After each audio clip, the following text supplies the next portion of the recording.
Social media যুগে আমরা এখন ডিয়েগো জোটার মৃত্যু নিয়ে, ডিয়েগো জোটার অ্যাক্সিডেন্ট নিয়ে খুব অ্যাক্টিভ।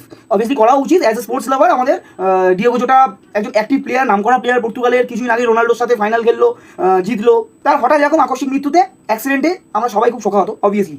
তাই আমাদের সোশ্যাল মিডিয়ায় তাকে নিয়ে পোস্ট করা স্বাভাবিক। কিন্তু একজন ভারতীয় হিসাবে, ভারতেরই একজন 22 বছরের প্রো কাবাডি প্লেয়ার, উত্তরপ্রদেশের state gold medalist Brijesh Solanki জলাতঙ্ক রোগে আক্রান্ত হয়ে মৃত। আমরা অনেকেই সেই খবর জানি না, ইভেন আমিও জানতাম না। আমি খবরটা শুনেছি, দেখেছি, জেনেছি। তারপর মাত্র 22 বছর বয়সে স্টেট গোল্ড মেডেলিস্ট জলাতঙ্ক রোগে আক্রান্ত হয়ে আকস্মিক মৃত্যু। অর্থাৎ ডিয়েগো জোটা এবং সোলাঙ্কির মাত্র 1-2 দিনের গ্যাপে মৃত্যু হয়েছে। অথচ আমরা কেউই তার ব্যাপারে সরব নয়।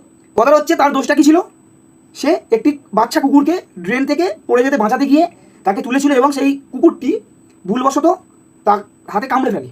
সেই কামড়কে তারা ইগনোর করেছিল, তারা অতটা গা করেনি প্রথম, কিন্তু আস্তে আস্তে ধীরে ধীরে সেই ভাইরাসটা তার পুরো নার্ভ সিস্টেমে ছড়িয়ে পড়ে এবং হঠাৎ করেই 3 দিন আগে তার মৃত্যু ঘটে। ডিয়েগো জোটার অ্যাক্সিডেন্টটা অবভিয়াসলি আনফর্চুনেটলি, কিন্তু তার থেকেও বেশি হতাশ হওয়ার খবর সোলাঙ্কির খবরটা। অবভিয়াসলি ইন্ডিয়ার একজন অল্প বয়সের স্টার, উত্তরপ্রদেশের গর্ব, আমাদের ভারতবর্ষের হয়তো গর্ব হতে পারতো, তার ফিউচার হয়তো আরও উজ্জ্বল ছিল, ব্রাইট ছিল, প্রো কাবাডিতে ইন্ডিয়াকে হয়তো রিপ্রেজেন্ট করতে পারতো অলিম্পিকে। বাট আনফর্চুনেটলি তার মৃত্যু ঘটে। তার আত্মার শান্তি কামনা করি, সে যেখানে থাকুক ভালো থাকুক।